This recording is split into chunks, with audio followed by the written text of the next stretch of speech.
ওখানে কে? ওটা কে ওখানে?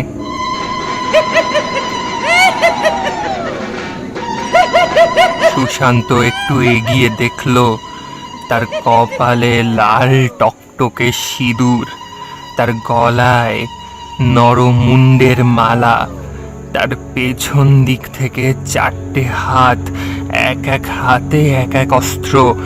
মুখ যেন নয়, আগুন ঝলসে গলে গলে পড়ছে। প্রায় বুক অব্দি ঝুলে থাকা লাল টকটকে জিহ্বা একেবারে লক লক করছে।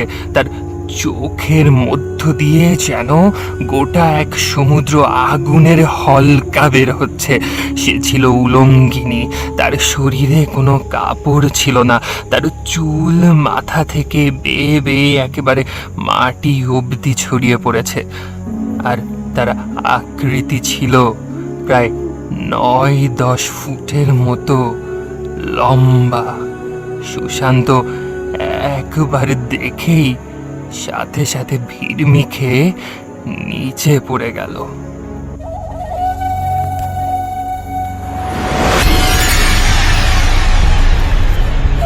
শুনছেন সব সময় ভূত টেল অব তুর্য, সঙ্গে আছি তুর্য চৌধুরী। কেমন আছেন সবাই? আমি আশা করছি আজকের পডকাস্ট যে যেখান থেকে শুনছেন প্রত্যেকে ভালো আছেন, সুস্থ আছেন, মোস্ট ইম্পর্টেন্টলি একে অপরের পাশে আছেন। ইউটিউবে শুনে থাকলে অবশ্যই সাবস্ক্রাইব করে দেবেন এবং পাশে থাকা বেল আইকনটি প্রেস করতে ভুলবেন না। আর ফেসবুকে শুনে থাকলে অবশ্যই ফলো করে দেবেন। এতক্ষণে বুঝতেই পারছেন আপনারা শুনতে চলে এসেছেন আমাদের আজকের 57তম এপিসোড, কালীর ভয়। এই এপিসোডটি অন্য যে কোনো এপিসোডের তুলনায় কিছুটা হলেও বাড়তি ভয় দেখাবে আপনাকে, এতটুকু বিশ্বাস আমি রাখছি। তুর্য চৌধুরী। তাহলে আর দেরি নয়, চলে যাচ্ছি ঘটনায় যাওয়ার আগে একটা জিনিস বলে রাখতে চাই। আপনারা চাইলে আমাদেরকে ঘটনা পাঠাতে পারেন। আমাদের email address www.bhootstaleofturjo@gmail.com, which is BHOOTSTALEOFTURYA@gmail.com। তাহলে ঘটনা শুরু করা যাক। সুবর্ণখোলা গ্রাম। ঘটনাটি 1990 সালের দিককার, অর্থাৎ আজ থেকে প্রায় 30-35 বছর আগের ঘটনা। বুঝতেই পারছেন সে সময় এই 2024 সালের মতো বিদ্যুৎ, ইন্টারনেট, মোবাইল নেটওয়ার্ক কোনোটি একেবারে অ্যাভেলেবল নেই। সুবর্ণখোলা গ্রামে অধিকাংশই হিন্দুদের বসতি, আর নদীর ওপারটায় মুসলমানদের বসতি ছিল। গ্রামে দুটো মন্দির ছিল, একটা মেটে মনসা মন্দির আর আরেকটি কালী মন্দির। বলে রাখা ভালো, কালী মন্দিরটি শ্মশানের একেবারে পাশে। অনেকে আবার কালী মূর্তিটিকে শ্মশান কালী বলেও ডাকে। তবে হ্যাঁ, গুরুতর ভয় কিন্তু ছিলই। কেউ সন্ধ্যার পর, মানে আধার নামলে, ওই শ্মশান আর শ্মশান কালী মন্দিরের ছায়াও মারাতো না, এতটা ভয় ছিল। শুধুমাত্র মন্দিরের সেবক আচার্যি মশাই রাত করে যেয়ে পুজো দিয়ে আসতেন। আর প্রতি বছর শীতকালে কোনো এক সময়ে, বেশিরভাগ মাঘ মাসে, বলি চড়ানো হতো আর ধুমধাম করে গভীর রাতে সেই শ্মশান কালীর পুজো করা হতো। তবে কখনোই এই শ্মশান কালী মূর্তির বিসর্জন যেতে গ্রামের কেউ দেখেনি। এই সুবর্ণখোলা গ্রামেরই সন্তান সুশান্ত কর্মকার। সুশান্তের বয়স তখন কত হবে, 19 কি 20। পড়ালেখা সে করে না, বাপের সাথে মাঠেই চাষবাস শুরু করেছে। আর কর্মকার যেহেতু তার পদবি, তো দাদুর ঐতিহ্য স্বরূপ দাদুর দোকানটিতেও সে বসছে, যদিও লোক দিয়ে গয়নাগাটির সব কাজকর্ম করানো হয়। তো একদিনকার ঘটনা, কাজ সেরে সুশান্ত যখন গঞ্জ থেকে গ্রামে মানে সুবর্ণখোলায় ফিরছে, তখন রাত আর কত হবে, তা 9টা-10টা তো বেজেছেই। আর সেই 35 বছর আগেকার সময়, তার উপর মোটামুটি শীত শীত ভাব, পৌষ মাস আসবে আসবে, কুয়াশা পড়তে শুরু করেছে মোটা দাগে, চারিদিকে শুনশান। মাঝে মাঝে আশপাশের মাঠ থেকে শেয়ালের ডাক ভেসে আসছে খুব দ্রুত। মানুষের ছিটে ফোটাও দেখা যাচ্ছে না, আর কারেন্ট নেই, বুঝতেই পারছেন। হেরিকেন টিপ দিয়ে গ্রামগঞ্জের অধিকাংশ মানুষই তখন কাঁথার তলে লুকিয়ে পড়েছে। এমন সময়ে সুশান্ত যখন গঞ্জ থেকে সুবর্ণখোলা ফিরছিল, ঠিক সেই সময়কার এক ঘটনা। সুশান্ত সাইকেল করে বাড়িতে ফিরছিল। হঠাৎ করে সাইকেলের চেইনে কি যেন একটা আটকে গেল। সে ধরাম করে পড়ে যেতে গিয়েও কোনো রকমে তাল সামনে দাঁড়িয়ে পড়ল। তারপর চাঁদের আলোয় আর কুয়াশার আবছা আবছা ছায়াতে কোনো মতে সে সাইকেলের চেইনটা ঠিক করে আবারও চালানো শুরু করলো। তার হাতে টর্চ লাইট ছিল বটে, কিন্তু ওই 3 ব্যাটারির টর্চ কোনো এক অজানা কারণে ঠিকঠাক জ্বলছিল না। বারবার বাড়ি দিতে হচ্ছিল, তবুও নিভে যাচ্ছিল, আর টিপ টিপ করছিল সেই লাল আলোর 3 ব্যাটারির টর্চ। সুশান্ত সাইকেল কোনো রকম ঠিক করে হুড়মুড় করে তাড়াহুড়ো করে চালাতে শুরু করলো। সত্যি বলতে তার বেশ ভয় ভয় করছিল। আর গা ছমছম করবে না কেন বলুন তো? চারপাশে মাঠ আর বিল, একটা মানুষের নেই। আর সেখান দিয়ে রাত দুপুরে আপনি আসবেন আর ভয় করবে না? সুশান্ত খানিকটা সাইকেল চালানোর পর তার হঠাৎ খুব জল তেষ্টা পেল। এত জল তেষ্টা যে তার মনে হচ্ছে সাইকেল চালিয়ে বাকি পথটুকু যাওয়াই মুশকিল হয়ে পড়েছে। সে কি করবে বুঝতে না পেরে থেমে পড়ল। আশপাশে খুঁজতে লাগলো, কিন্তু কোনো বাড়ি ঘরের ত্রিসীমানা অবধি নেই। হঠাৎ তার মনে হলো সামনে বোধহয় একটা বাড়ি মতো লাগছে। সে খানিকটা এগিয়ে গিয়ে দেখলো একটা পাকা করা টিউবওয়েল। সে টিউবওয়েল দেখে মনে মনে বেশ আশ্বস্ত হলো, এবং ওই টিউবওয়েল চেপে টিউবওয়েলে মুখ লাগিয়ে সে ঢক ঢক করে কিছুটা জল খেয়ে নিয়ে সে সাইকেল চালানো শুরু করলো। কিন্তু খানিকটা সাইকেল চালিয়ে আসার পর তার মনে হলো এই ফাঁকা মাঠের ভেতর এখানে টিউবওয়েল কোথা থেকে এলো। সে সাইকেল থামিয়ে ঘাড় ঘুরিয়ে একটু পেছনে দেখলো, এবং সে খানিকটা ভয়ে প্রায় শিউরে উঠল, কারণ এ তো শ্মশানে ঘাটে যাওয়ার রাস্তার টিউবওয়েল। ওমা, এ তো সর্বনাশ করেছে গো। এ তো সেই শ্মশানকালী মন্দির যাওয়ার রাস্তা। শ্মশানকালী টিউবওয়েল থেকে এটো করে পানি খেলো, এভাবে জল খাওয়ায় কোনো না। যাকে যাক, কি আর হবে, জল তেষ্টা পেয়েছিল, জল খেয়েছে। এই ভেবে সুশান্ত কর্মকার হুড়মুড় করে সাইকেল চালিয়ে বাড়ির দিকে আসছিল। আর বেশি পথ বাকি নেই, আর 5-10 মিনিট চালালেই বাড়ির কাছে সে চলে আসতে পারত।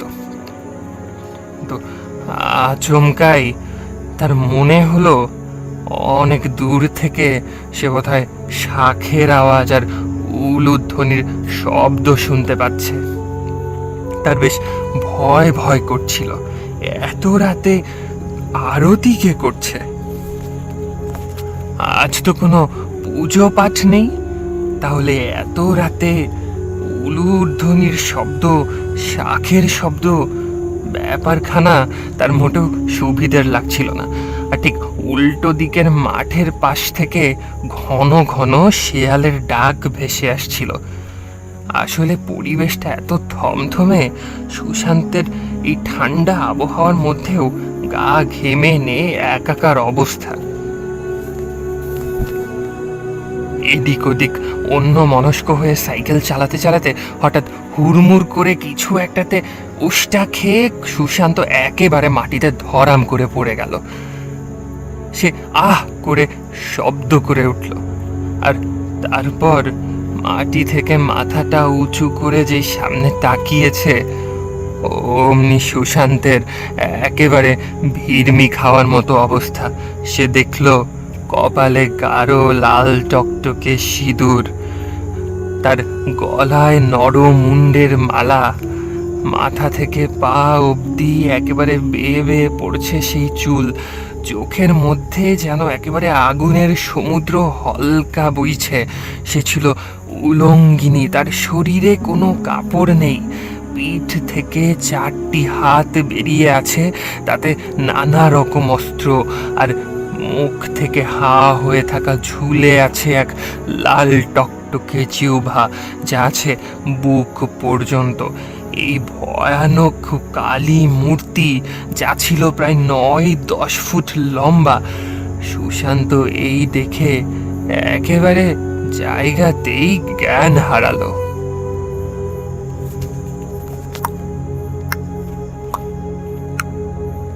জ্ঞান ফিরলে সুশান্ত রাতে ঘটা পুরো ঘটনাটি তার বাড়ির লোকজনকে খুলে বলল। বাড়ির লোকজন তাকে সকালবেলা খুঁজে পেয়েছে ওই নাট মন্দিরের পাশে। কালী মন্দির কিন্তু নয়, যে মেটে মনসা নাট মন্দিরটি আছে সেখানে খুঁজে পেয়েছে। কি এক আশ্চর্যের ব্যাপার! সুশান্তের কথা অনুযায়ী সে যেখানে ওই কালী মূর্তি দেখেছিল সেখানে সে ছিল না, সে ছিল মনসা মন্দিরের ওখানে। আসলেই তাজ্জব ব্যাপার। ওর বাড়ির লোকেরা ভেবেছিল সুশান্ত হয়তো আজ রাতে ফিরছে না, গঞ্জে তার বেশ কটি বন্ধু বান্ধবের বাড়ি আছে, তাই সে রাতের বেলা সুশান্তের বাড়ির কেউ আর উদ্বিগ্ন হয়নি বা তাকে খোঁজাখুঁজিও করেনি। কিন্তু সকাল হতেই গ্রামবাসীদের নজরে পড়ে যায় সুশান্ত কর্মকার। এরপর আচার্যি মশাইয়ের সাথে যোগাযোগ করলে তিনি বলেন যেন অন্তত পক্ষে 2 বড় বড় চাল কুমড়ো বলি চড়ানো হয় শ্মশানকালীর মন্দিরে, তাতে যদি এই রুষ্টতা কোনো মতে কমে।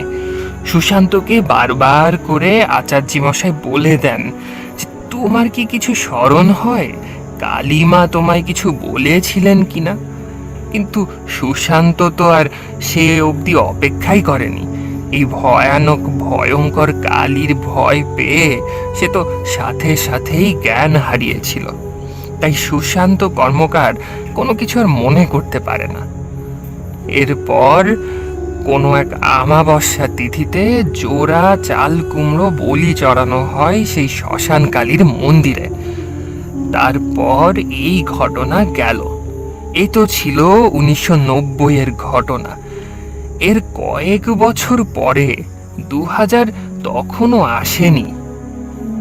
সেই সময়ে এই সুবর্ণখোলা গ্রামেই ঘটল আরেক ভয়ের ঘটনা, এও বটে কালীর ভয়। নাবু আর হাবু 2 ভাই, দুটোর বয়স তখন কত হবে, 11 কি 12।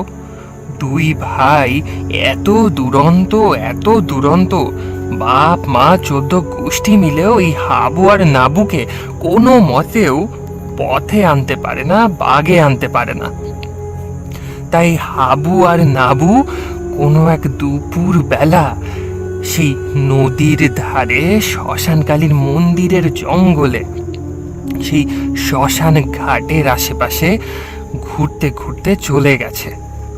ওদের কাছে এই শ্মশানকালীর মূর্তিখানা বড়ই অদ্ভুত ঠেকে। ওরা এই মূর্তি অনেকক্ষণ ধরে গভীর পর্যবেক্ষণ করার পর দুইজন একসাথে ভেঙচি কাটে। একেবারে যতখানি জিভে বের করা যায় করে ভেঙচি কেটে হা হা হি হি হাসি তামাশা করে তারা বাড়িতে ফেরে। বাড়িতে ফেরার পর দুজনেই হঠাৎ করে উঠানে ধরাম করে পড়ে গিয়ে জ্ঞান হারায়। তাদের মুখ দিয়ে সেই ফেনা ফেনা উঠে সেই এক কাণ্ড। গ্রামের কবিরাজ বদ্যিকে ডেকে কোনো মতে তাদের জ্ঞানটা ফেরে।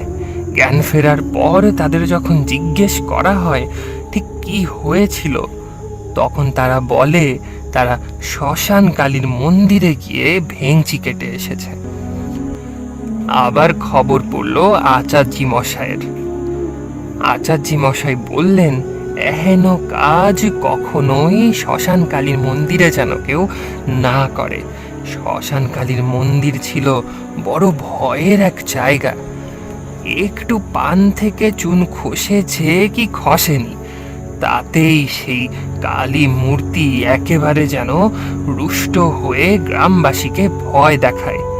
এমনটি বলেছিলেন ওই মন্দিরের আচার্যি মশাই। আচার্যি মশাইয়ের সাথে একটু গোপন সলা পরামর্শ করলে গ্রামের মোড়লকে তিনি বলেন, আর বলবেন না নিতাই বাবু, আমি নিজেই বড় ভয়ে ভয়ে মায়ের সেবা করি। রাতে যখন আমি পুজো দিতে যাই না, আমার নিজেই তো বুকটা একেবারে কাঁপে। আমি আগে একা একাই সামলাতে পারতুম, এখন আর সে পারি না বটে। আমার সাথে এখন ওই গদাই ঠাকুরকে রেখে দিই। গদাই ঠাকুর হলো আচার্যি মশাইয়ের ভাইয়ের ছেলে। তার বয়স বড় বেশি নয়, এই 25-26 হবে। তো আচার্যি মশাই নিজেই এই শ্মশানকালী মূর্তির সমীহ করে চলতেন। এর কিছু বছর পরে আরেক ঘটনা ঘটল শ্মশানকালীর মন্দিরে। এই ঘটনাটি ছিল পূর্বের যে কোনো ঘটনার তুলনায় সব থেকে ভয়ঙ্কর আর মারাত্মক বিভীষিকা বলা যায়।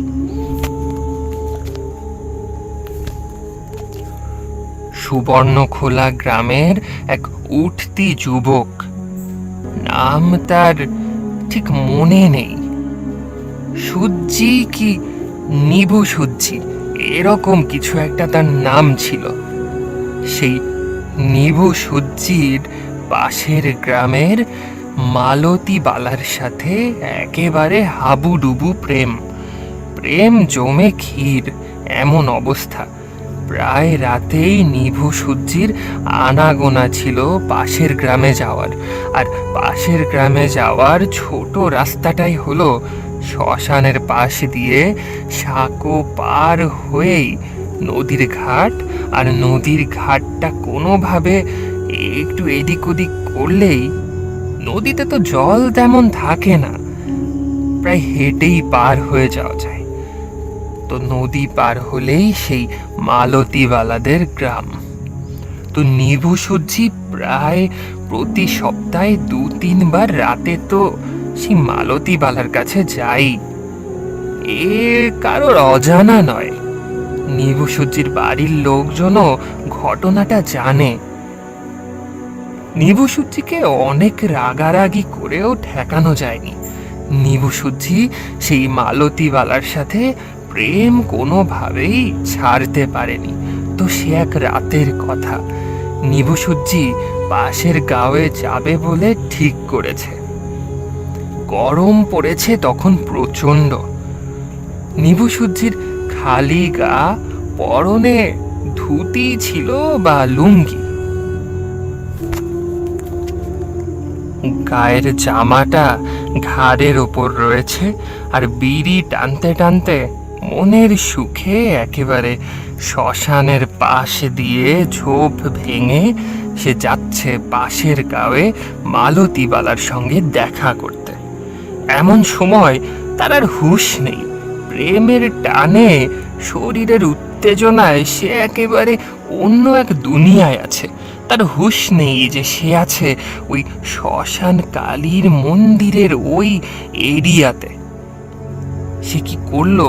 তার এত পরিমাণ মূত্রের বেগ এসেছে, সে বসে পড়ল মূত্র বিসর্জন করতে। ও বাবা! তা সে উঠে দাঁড়াতেও পারেনি। সে দেখল তার আশপাশ দিয়ে বিশাল বড় কোনো এক ছায়ামূর্তি যেন দৌড়ে বেড়াচ্ছে, আর নূপুর আর ঝুমুরের তীব্র শব্দ তার কানে যেন তালা লেগে গেল। তার মনে হলো বেলি ফুলের তীব্র সুগন্ধ তার নাকের মধ্যে ছেয়ে যাচ্ছে। কিছুক্ষণ বাদেই একেবারে সাথে সাথে বিদ্যুতের মতো তার কানে আসতে লাগলো তীব্র উলুধ্বনি, শঙ্খধ্বনি। ব্যাটা নিবসূচি প্রচণ্ড ভয়ে ভরকে গেছে। তার গলা শুকিয়ে একেবারে কাঠ। ঠিক সেই সুশান্ত কর্মকার যে মূর্তিটি দেখেছিল, হুবহু একই রকম সেই ভয়ানক মূর্তিটি নিবসূচি দেখতে পেল। নিবসূচি অজ্ঞান হয়নি, কিন্তু নিবসূচি এত বেশি মারাত্মক ভয় পেয়েছিল যার বলার মতো না। নিবসূচি ওখানেই ওই অবস্থাতেই কেমন এক মৃগী রোগীর মতো বসে পড়ল। তার সাথে কি কি ঘটেছে সে কোনো কিছুই স্পষ্ট বলতে পারল না। প্রায় এক সপ্তাহ পর তার যখন মোটামুটি ঘোর কাটল, তীব্র জ্বর যখন সারল, তখন এই পুরো ঘটনাটা সে তার বাড়ির লোক আর গ্রামবাসীকে জানালো। এরপর থেকে আচার্যি মশাই একেবারে কড়া নিয়ম করে দিলেন, সুবর্ণখোলার এই শ্মশান কালী মন্দিরের ওই ধার ঘেঁষেও যেন কেউ কোনো সময় দিনে হোক বা রাতে ওর ধারে কাছেও না যায়। এক নিষিদ্ধ ভয় পুরো সুবর্ণখোলা গ্রামকেই যেন গ্রাস করে বসলো। পান থেকে চুন খসেছে কি খসেনি, শ্মশান কালী এসে ধরবে তাকে, এ যেন একেবারে মুহুর্মুহু পরিষ্কার সত্য। আর শুধু তাই নয়, গভীর রাতে রাস্তায় ঠিক উলুধ্বনি, শাঁখের ধ্বনি, নূপুর ঝুমুরের শব্দ।